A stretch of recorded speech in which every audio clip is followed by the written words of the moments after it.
Have you ever stood near the sea and felt as though it was watching you? Not with eyes, but with memory. Tonight, let yourself drift into a different kind of ocean, a place where the waves do not crash. But remember, where the silence carries echoes of a lost civilization and a voice beneath the water whispers secrets no map can find. This is not just a story. It's a tide that rises slowly, pulling you inward, gently, deeply, toward the submerged city of Atlantis and the dream its still dream. Here at Mystical Sleep Tales, we create stories not just to entertain, but to guide you softly toward rest, toward wonder, toward a place within you that still believes in forgotten knowledge and the beauty of things that sleep just beneath the surface. If this kind of journey brings peace to your night, we invite you to subscribe. You will be opening a door, not just to other stories, but to other worlds. Now, breathe in, let the surface go, and follow the whisper beneath the waves. It began with dreams. Not sudden, not violent, but soft, persistent, like water shaping stone. Night after night, they returned, visions of gleaming corridors beneath the sea, of flickering lights dancing across marble walls carved with symbols he could not read, yet somehow understood. He'd awaken breathless, as though surfacing from a depth he hadn't chosen to descend. And always the echo remained, a whisper that did not belong to this time.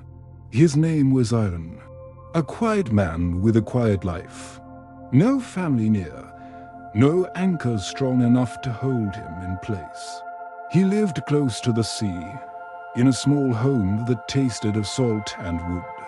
Each morning he walked the shoreline, not looking for shells or driftwood, but listening.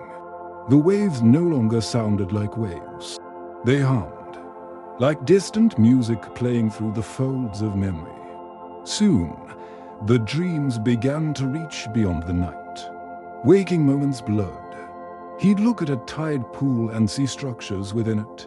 Columns half submerged, glowing symbols on barnacled stone. He'd catch his reflection and find his eyes not entirely his own. Some part of him, something old, sleeping just beneath the surface, was stirring. He couldn't explain the pull.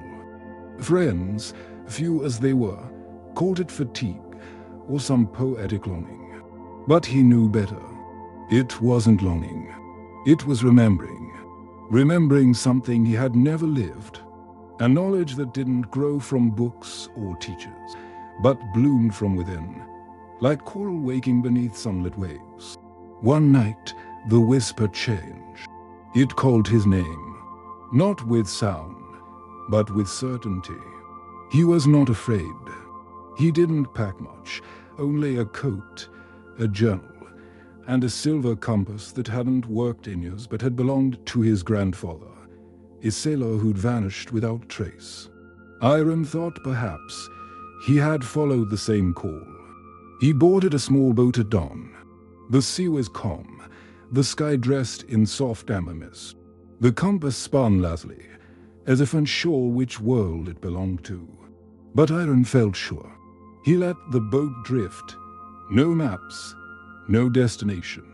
He trusted the whisper now. It would guide him. Days passed, or hours, or maybe something else entirely. Time, at sea, tends to breathe differently. And the deeper he moved into the open water, the quieter everything became.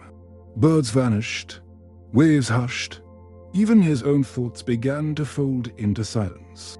And then the fog came. Not like ordinary fog.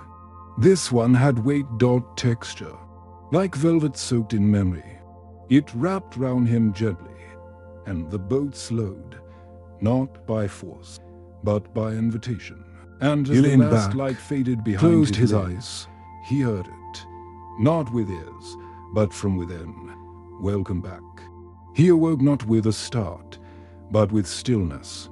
The kind of stillness that comes not from absence, but from reverence, like the air within a chapel before dawn, or the pause between the last note of a lullaby and sleep. His eyes opened slowly, finding no sky above, only mist, thick and pearl. It clung to the edges of the boat and hovered just beyond his breath, as though unsure whether it belonged to water or to dream. The sea around him was utterly still. Not even a ripple disturbed its surface. Even the sound of lapping waves was gone. The ocean had grown silent, and in that silence, he felt a dot, not fear, not awe, but memory, as though the water itself remembered him. Not this body, not this life, but something older. An underwater memory stored in salt and current, waiting for the soul to return. As the fog began to part, gently, like curtains drawn aside by a hand made of breath, a shape emerged in the distance. A shadow at first, then a shore, not vast, not wild, just there, unassuming, unnamed. The boat drifted closer without guidance, like it had done this before. The island rose slowly from the mist, not with cliffs or mountains, but with quiet slopes wrapped in green. The trees that crowned it shimmered with silver-tipped leaves, and the sand beneath them glowed faintly, as though lit from beneath by the memory of stars. No bird sang, no wind stirred, but as the boat touched the shore, the water whispered, a soft, melodic exhale. Not a warning, not a greeting, a reminder. Eiran stepped out barefoot. The sand was warm, not hot, and soft like woven silk. Each step left a perfect imprint that glowed for a moment before fading. He looked back. The boat remained, but it no longer seemed important. He was where he needed to be, somewhere ahead. Past the trees and the hutch, something waited, not new, not old, just waiting. And as he took his first steps inland, he realized he had not discovered this place. He had come home. The path inland revealed itself slowly, as though the island wished to observe him first. Ferns bowed aside, not crushed but gently parted by his steps. The air was thick with stillness, yet not oppressive. It felt like walking through the breath of an ancient dream, as if the very land inhaled memory and exhaled mystery. As he climbed a soft ridge blanketed in moss the color of faded emerald, Eiran saw them ruins, not shattered or burned, but sleeping. A colonnade of stone arches rose ahead, half covered in vines that shimmered faintly, as if remembering moonlight. The columns were carved with spirals and symbols, not chaotic, but harmonious, as though each mark was part of a melody waiting to be read. He reached out instinctively and touched one of the carvings. It pulsed, a soft warmth beneath his fingertips, like the lingering heat of a sun that set long ago. The stone did not feel dead. It felt aware. The symbols under his hand responded with a subtle glow, their light golden and pulsing gently, like a heartbeat underwater. He withdrew his hand, breath caught between wonder and reverence. He stepped deeper into what remained of the city, or what waited. There were no roofs, yet no decay, no signs of battle, yet every structure had settled into the earth like an elder resting against a pillow of time. Water trickled nearby, not from a stream, but from a series of stone basins that poured into one another without end, as if the island itself had been designed to flow like breath, like thought. Eiran crouched near one basin and noticed a reflection.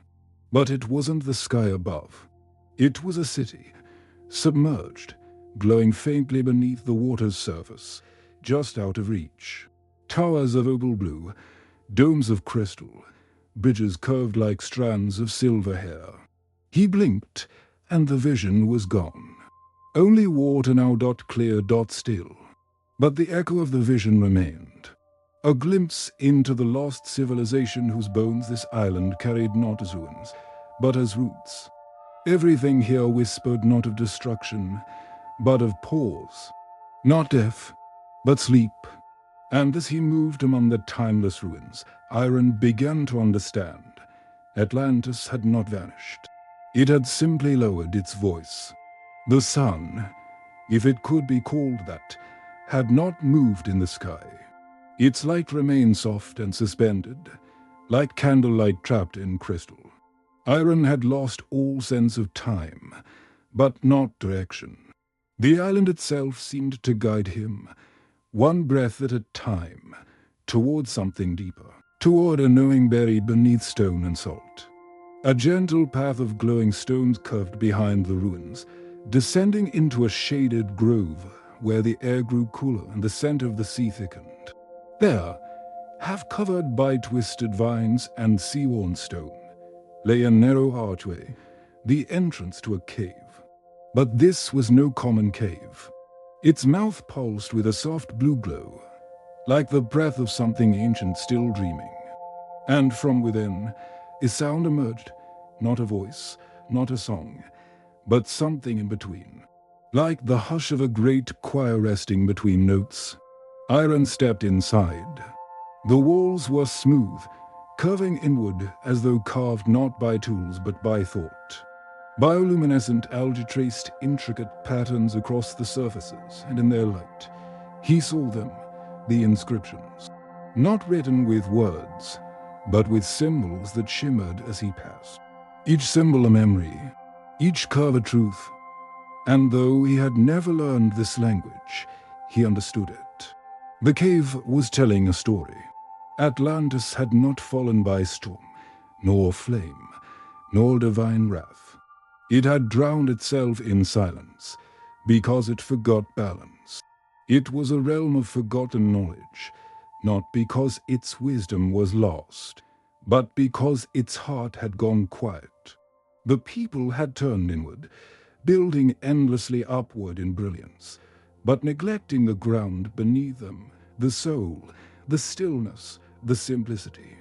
In time, their voices grew loud, but their spirits faded. So the city chose sleep over spectacle, stillness over splendor, memory over myth. And here, in this submerged cavern of remembrance, Eiran saw them, flickering silhouettes dancing along the stone. Architects, poets, healers, all part of a people who once walked above, now remembered below. He sat, letting the symbols wash over him, like waves made of meaning.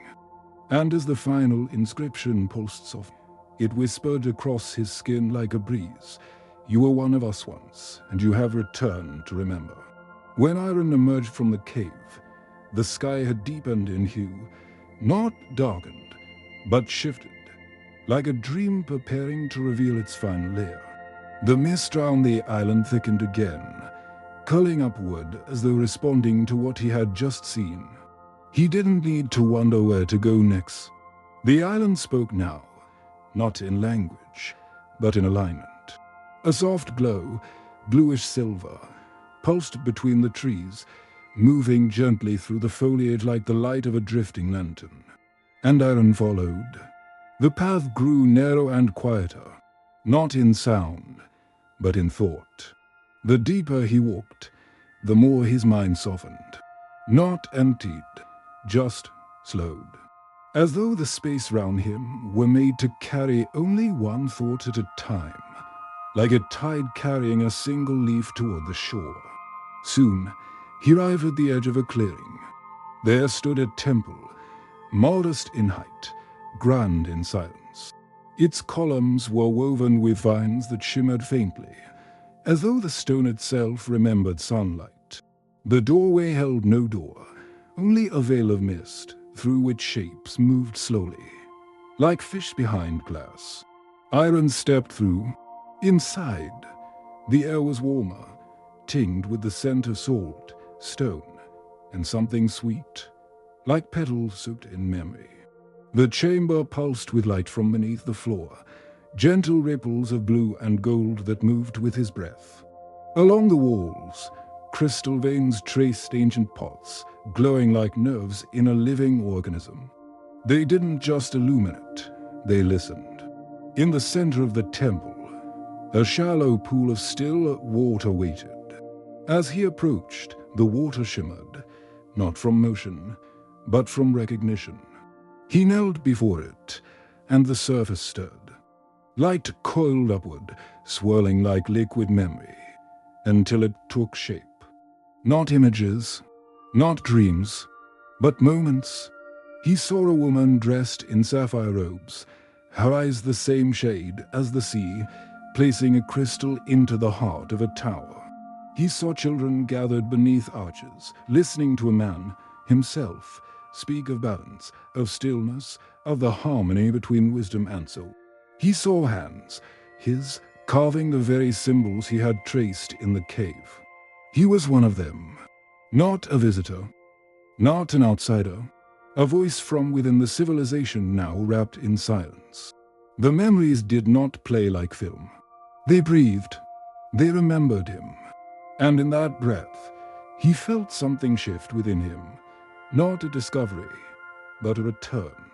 The pool dimmed slowly, releasing the last flicker of light as if sighing. But before it faded completely, a single phrase etched itself along the wall in glowing script. Those who remember are never truly lost. Beyond the hall of memories, the path no longer wound through forest or ruin. It descended, carved into the earth, or perhaps grown from it. His staircase emerged beneath Eiran's feet, each step soft lit from below, as if remembering the thousands of souls who had once walked this way. There were no walls now, only dark water on either side, still, glass-like, eternal. He felt neither fear nor chill, only stillness, as if time itself were holding its breath, waiting for him to reach the end. And then, the chamber vast circular, quiet in the way a mountain is quiet. At its center, rising from a cradle of translucent stone, pulsed a crystal, not faceted, not perfect, but alive. Its light was not constant, but breathing. A slow, steady rhythm of glow and rest, like a heart dreaming beneath centuries of sleep. Its color shifted gently, from deep ocean blue to soft violet, then back to gold, like twilight filtered through memory. Eiran stepped forward, drawn by something older than curiosity. He didn't question. He simply approached. When he reached the crystal, he placed his hands upon it, and it responded. Not with sound, not with image, but with feeling.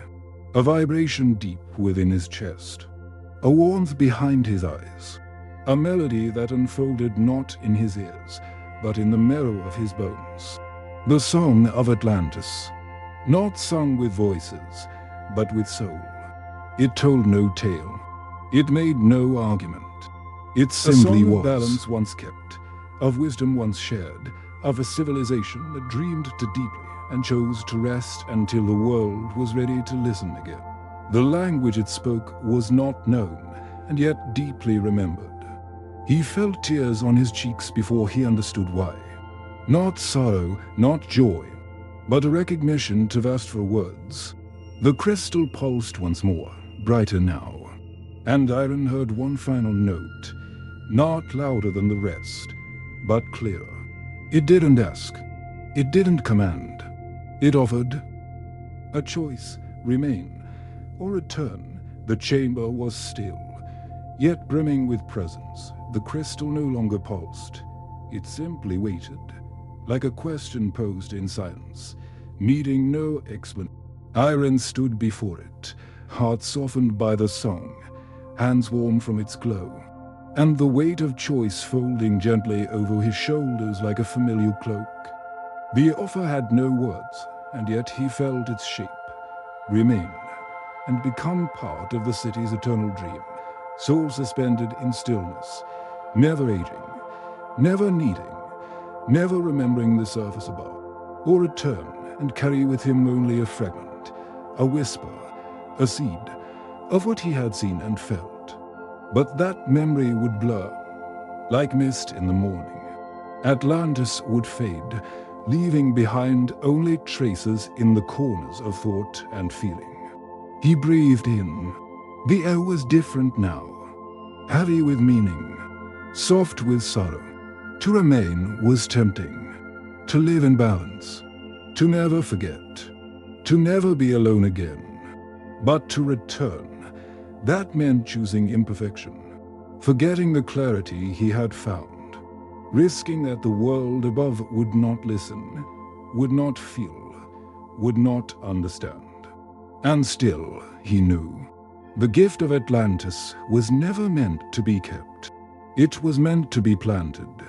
He stepped back from the crystal, bowing his head in reverence, gratitude, and quiet farewell. The chamber responded, not with sound or flash, but with light that curled inward, wrapping the crystal in a slow exhale of gold and silver mist.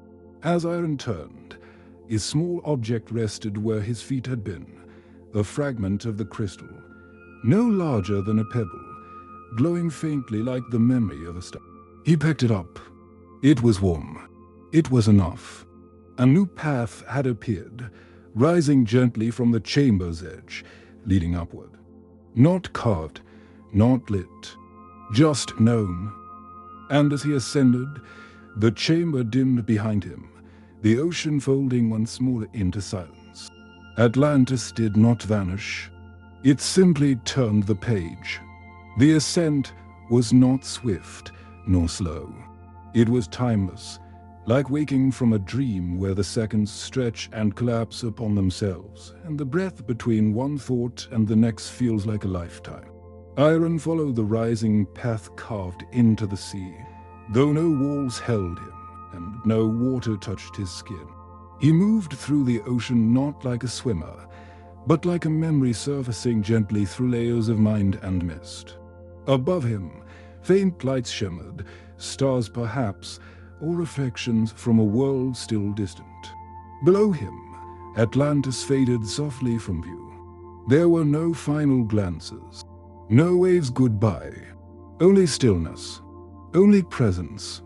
The city did not mourn his departure. It understood. Its role was not to hold, but to awaken.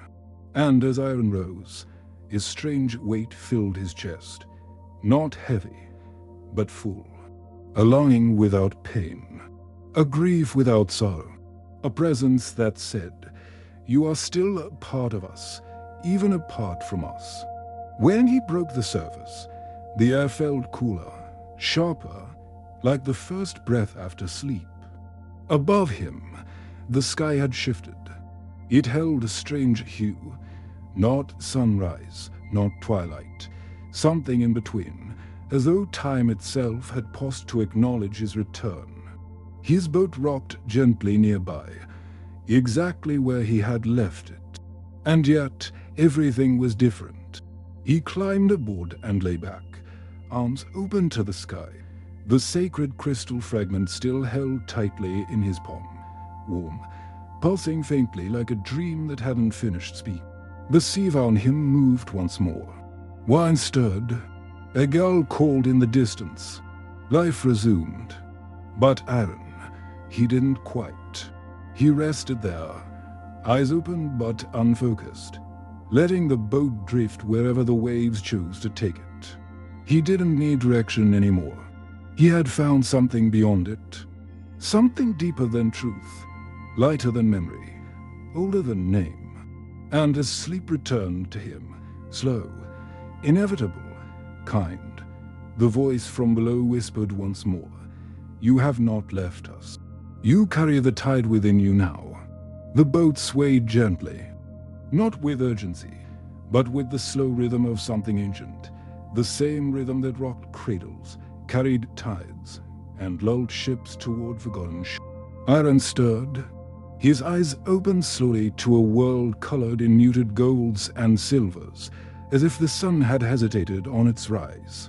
The horizon was soft, its line blurred, like a thought still forming. The sky held the hush of dawn, though no bird sang it into being. He was alone, And yet not. The fragment still rested in his hand, warm, quiet, pulsing gently like a second heartbeat. A reminder, a secret, a promise. He sat up. The shore lay not far now, a coast he didn't remember approaching, but one that welcomed him without question, as if he had always been heading there. The memories of Atlantis clung to him, not as visions, but as feeling. He could not recall every detail, every symbol, every melody of the lost civilization, but he remembered the stillness. He remembered the light. He remembered himself, not as he was, but as he could become. And that was enough. As he stepped onto land once more, the world greeted him differently. Waves spoke in softer tones. Wind carried echoes that didn't quite match the trees. And in the spaces between words, between people, between breaths, he could feel it. Atlantis had not vanished. It had simply gone quiet. It had chosen sleep. And in him, it had chosen to dream once more. He would live his days forward now, slowly, gently, listening. He would share what could not be spoken, plant what could not be seen, and wait for the moment when another soul, walking close to silence, would hear the whisper beneath the waves. And now, the tide has quieted. The waves no longer whisper, but rest, just as you will, with a memory not quite yours and a calm that lingers like sea foam in the heart. If this journey touched you, if Atlantis stirred something silent within, we'd love to know. Tell us in the comments. What part of the dream stayed with you? What echo followed you into the stillness? And when you're ready to dream again, click on the next story appearing on your screen. Because every night holds a new path, and every soul, a story waiting to rise. With stardust and soft dreams, mystical sleep tales.